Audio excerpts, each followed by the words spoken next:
literally the person that did not like vegetarian. That if it didn't have meat in a meal, then it wasn't even a meal. And now I'm here on a vegan channel talking to you guys, spreading veganism. It's crazy. If I can do it, anyone can do it. YouTube channel. Hi guys, welcome back to my YouTube channel. Today I'm going to be talking about my vegan story because I haven't done this yet and I just can't believe that I haven't. What? I have never really given you guys some background of where I came from, how I became vegan exactly, to where I am now. And that's what I want to do today. And you know what? I'm going to jump straight into it because it's probably going to be a long enough video as it is. So let's do it and take you back to when I was growing up. I always thought that I was a pretty healthy kid. I thought that my family was pretty healthy. All through high school, I lived with my dad and my stepmom. And my dad was always really big on like vegetables, like lots of veggies, and he did a lot of cooking himself and he made a lot of different cuisines. I wasn't a fussy eater growing up, that's for sure. Definitely grew up learning to eat a lot of vegetables and stuff like that. Compared to other kids, I didn't have a lot of junk food in the house. I always just felt like I was stuck with the healthy, boring option. In saying that though, my dad was also very into his meats and cheeses and things like that. We used to go away like fortnightly to my property in the country. So when we would drive there, I would always get takeaway like McDonald's or something like that. I was such a foodie. Like growing up, I didn't really know anyone that felt the way I felt about food. I would always feel like I was way more excited about it. I was always thinking about it. I always wanted food. I couldn't eat enough food. Like it was ridiculous. My appetite was huge. And you know, I was a very active kid as well. Like I was dancing every day after school and running around like crazy. Dad always, you know, taught me that like food is gonna fuel you. Like he'd always, whenever I would have like a big dance thing on, he would make sure I'd have heaps of pasta, and he definitely ingrained like a good relationship with food in terms of that. But also a bit of a sweet junk food tooth as well. I think that I got that from him. In terms of my body, I remember around 8th grade, I started to notice that I was different. I was very tall and lanky for a girl, and it made me feel very self-conscious. People made fun of me. They would make fun of me for being lanky and skinny and having long limbs, and for being really tall. And I also started to notice that girls were developing curves and I was not. I was very straight up and down, and my dance teachers even used to make fun of me for it. I mean, they were obviously just joking around, but for me it was like, what's wrong with me? Like, why don't I have hips and boobs, and why aren't I starting to get these things? And around year 11, I got boobs out of nowhere. And along with that came some other fat that I was like, what is this? Like, I'm getting fat, like on my stomach. Like obviously I wasn't fat, but I mean like I was getting some fat. And I started to become conscious of my stomach and my boobs even, and it was just a very weird, like, what's going on here with my body? And that's also around the time I started eating a lot more junk food, because my dad was going through a divorce and he was kind of resorting to me eating like food from the canteen more than making food myself at home. I was definitely eating like all the junk from the canteen, if you know what I mean. So yeah, I was aware of my body and things like that, but I was never like considering restricting my calories. Like I did kind of start being like, oh, really, I should try and eat healthier, and like, oh, the girls aren't eating as much as me. And I had one friend who would just eat 1 chocolate bar a day and that's it. And I was like, you're crazy. Like I always kind of thought that was really bad to restrict, and I didn't want to do that. After high school, I moved out straight away because I started going to a full-time dance college, and I started sharing an apartment with my brother.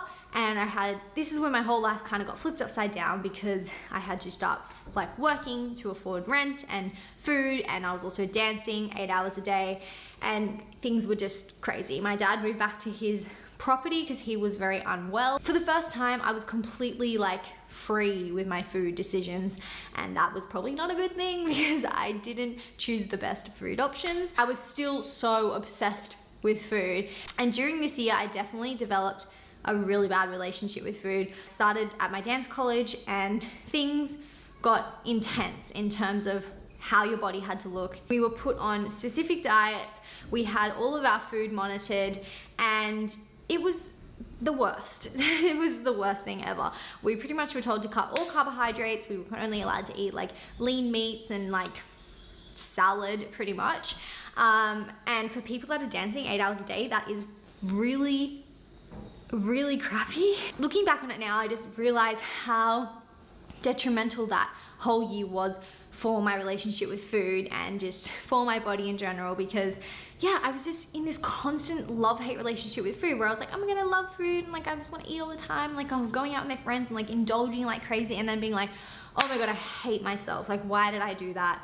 I'm never gonna have the perfect body for dance, and I'm never gonna get picked by, you know, an agency, and I'm never gonna have my career, and it's just like everything relied on your body image, and it was the worst. I'm definitely not saying I spiraled into a full-on eating disorder, but there was definitely disordered eating going on, and I hated my relationship with food.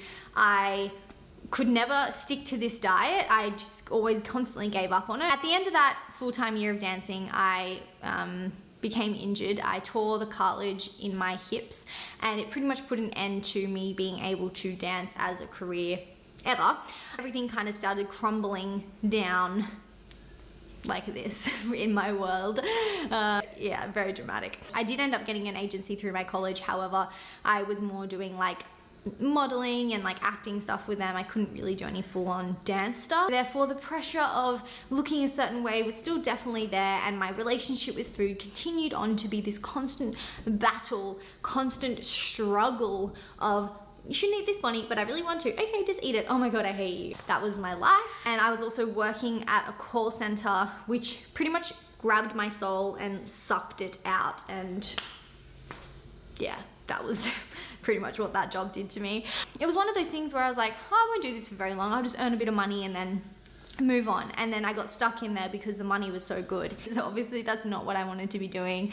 I was trying to dance, and I was trying to act, and I was trying to, you know, do all these things in the industry, whilst constantly battling my food problems. Like I said, it was just a constant battle, and I never really got anywhere. Working at this job in the call center made me eat to take away the pain, pretty much. Like I would just be sitting at my desk like eating chocolate because I didn't want to be there that badly. And after about 1.5 years at the call center, I eventually ended up getting a job on a movie that was here in Sydney. That was when I became really comfortable. I loved what I was doing on the set, but I also had constant food and constant catering around us 24/7. Obviously, I wasn't eating a diet that was making me feel amazing, and I just always was left wanting more. So when I was sitting around set all day, I would just kind of stuff my face, and I definitely puffed out a bit, especially in the face. And I thought to myself, I remember thinking, is this what like it's gonna be like forever? Like, am I always gonna feel this way? Am I always gonna feel like I can't figure it out? Like low carb meat, like this, that, and the other. And it was just, I would never last more than a few days. Like I would just reach for junk food, reach for lollies, reach for chocolate. After working on the film, I actually ended up getting another job in hospitality, and that's where I eventually met Tim, my boyfriend now, who is vegan, and he was plant-based when I first met him. He changed my life, obviously, meeting him. He introduced me to veganism, and that just blew my mind. Totally blew my mind. He would always come in with like the weirdest foods, like 2 massive celeries, or like a watermelon, or like a tray of persimmons, or like just like weird fruits and vegetables, and like he'd always be munching on lettuce, and I was just like, what is this guy? Like, he was so weird. He intrigued me. I was like, what are you doing? You know what I mean? And eventually I asked him, I'm like, what are you? Like, what are you eating? He's like, oh yeah, you know, that's what I eat. I'm like, so you just eat like celery and fruit? He's like, no, he's like, I eat like rice, beans, and like explain things on a vegan diet. However, he was quite high raw then. I'm like, are you vegan? He's like, yeah. And I was like, oh, wow. Big point that I missed. I was not into vegetarianism or veganism. I was very much so a meat girl. I thought that a meal wasn't a proper meal without meat. I thought that you was crazy to give up meat. I thought yeah, I was really, really ignorant about it. And look at me now. No, but I really was so close-minded when it came to meat and vegetarians and, you know, things like that. I definitely had an opinion on it, and I thought that it was wrong, and I thought that it's the circle of life, and I kind of was just like, veganism, why are you doing that? You know what I mean? And he slowly, over time, talked to me about it, and I would ask questions each time we'd see each other at work, and I'd be like, okay, like, he's really healthy, he's really cute. So I was more inclined to listen to him, obviously. And he was like, he knew that I stopped dancing, because we talked about dancing and stuff before. He's like, why'd you stop? And I was like, oh, I have an injury in my hips, inflammation. He's like, oh, have you tried changing your diet? And I was like, no, why would I do that? And he was like, oh, you know, inflammation can really be reduced by like the diet that you're eating, and like animal products are like this, that, and the other. And I was like, oh, okay, I didn't know that. And he was like, yeah. And then we started hanging out, and he started cooking for me and bringing food to work for me and leaving watermelons in the fridge for me. And like, we eventually just started talking about it more and more and more. And he also kind of would always throw in like, you know, you don't have to restrict yourself on a vegan diet. Like, you know, it's all about eating large quantities and, you know, feeling full and satisfied after meals. And I was like, this sounds like a dream. Like, that's all I've ever wanted in life, is to be able to eat until I'm full and not feel guilty. And that's like, it was so much about that for me at the beginning, because like I said, I just had this really horrible relationship with food, and I thought there was no way out. I thought I was completely trapped. The closer me and Tim got, eventually we obviously started dating, and he totally helped me through the whole transformation, and we started learning together as well. Like, he didn't know a lot about the ethical and environmental side of things, and we started watching documentaries together, and it just snowballed from there. And eventually I became super passionate about it, because as soon as I started eating that way, I was like, oh my God, like calories, like food, like it was just the best thing that had ever happened to me. Most of you guys know that when I first came into veganism, I started like a very high fruit-based diet. Me and Tim kind of both discovered like the raw to 4 kind of like, started watching people on YouTube lifestyle together, and then we started trying to do that kind of thing together. And yeah, that's what we did for quite a while, like over 1.5 years. And I did feel so good at the beginning, and because I was coming from such a horrible relationship with food, that this abundance just made me euphoric almost. Like, I just felt so good. But at the same time, I also became part of this movement and almost felt like, I've said this before to you guys, like in a way, like brainwashed by fruit is the best, high carb, low fat, no fat, like, and all this stuff kind of started to happen where slowly over time, and I don't really even know how it happened, but I just became ingrained to like eating a certain way, which was this high carb, low fat, fruit based way of eating. And although at the time I thought, yes, this is amazing, this is great, I feel really good, it took time for me to actually realize, okay, there's actually holes in this, and you know, I could do things better, and I think I can feel a little better in this way and that way. And yeah, it was definitely a huge learning journey for me. We even moved up to Cairns for a bit, which is like the tropical part of Australia, the northern tropical part of Australia, where fruit is very abundant there. And we wanted to learn all about, you know, growing fruit, and like we got full like hippie at one stage. Like, we were in the fruit farms, like it was crazy. So really good learning experience, and I'm glad I did. And we also did a lot of traveling to Thailand and America and things like that. Over this course of time, we met a lot of different people, a lot of different people's experiences, and they shared that with us. And we eventually came to this point where we started eating a lot more, I don't really know how else to say it, but a balanced diet in terms of the fats and the proteins and the carbs. Because beforehand it was very much so a high carb, low fat diet. And I've talked about this with you guys in many other videos. And I just want to quickly talk about like weight loss and weight gain and stuff, because you guys asked me heaps about that through my vegan journey as well. When I first went vegan, I wasn't at a great state with my fitness and my body and stuff like that. And I did have some extra weight on me, and I did lose some weight when I first kind of went vegan. And I wasn't eating like super raw or anything yet, because I was just introducing myself to veganism. But then I went like, I was doing raw to 4 for about 1 year, and my weight was kind of fluctuating during that. Kind of went up and kind of went down, and then it kind of evened out a little bit. And more recently, about like 8 months ago, when I first started to really add in a lot more vegetables, a lot more legumes, and a lot more fats as well, I saw like muscle definition come back. I guess what I'm trying to say is my body has never felt or looked better than it does right now with what I'm eating. More of like a whole foods based diet that, you know, is more about the proteins and the fats as well as the carbs, rather than just high carb, low fat, fruit. Duh.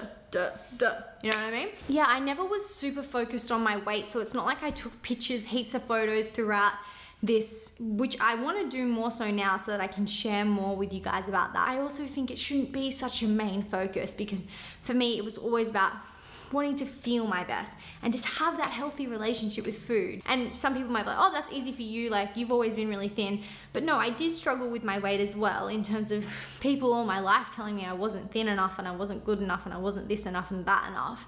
So I definitely had that struggle, but it was more the guilt and the want and the need for food that was more of an issue for me, if that makes sense. A lot of girls suffer on my level of just this disordered eating and having a really bad relationship with food. It's way too common, like way too common. Like I would struggle to find a girl that hasn't had these feelings about food, and that is scary and that is not okay. And it just shows how wrong the diet is that we're eating in society, because it's not satisfying us, it's not giving us what we need. We're always constantly reaching for more, and that's what a vegan diet has done for me. It's allowed me to feel satiated, to feel good, to feel like I can eat as much as I want without this guilt, without any kind of desperation for food, if that makes sense.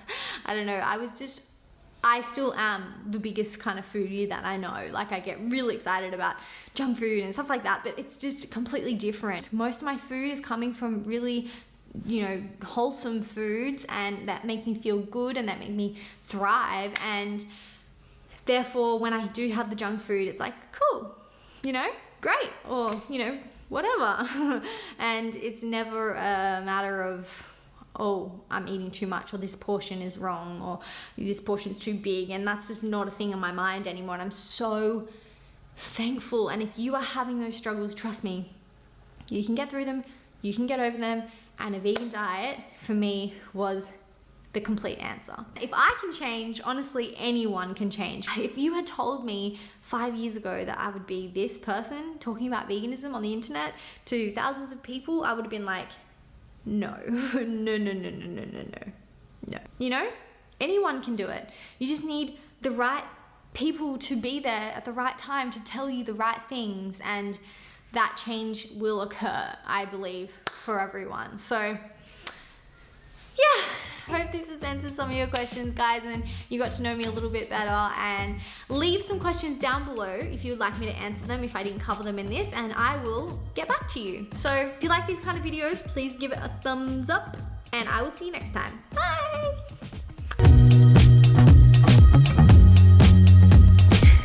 Why do I think that this is the good position to do a cover photo?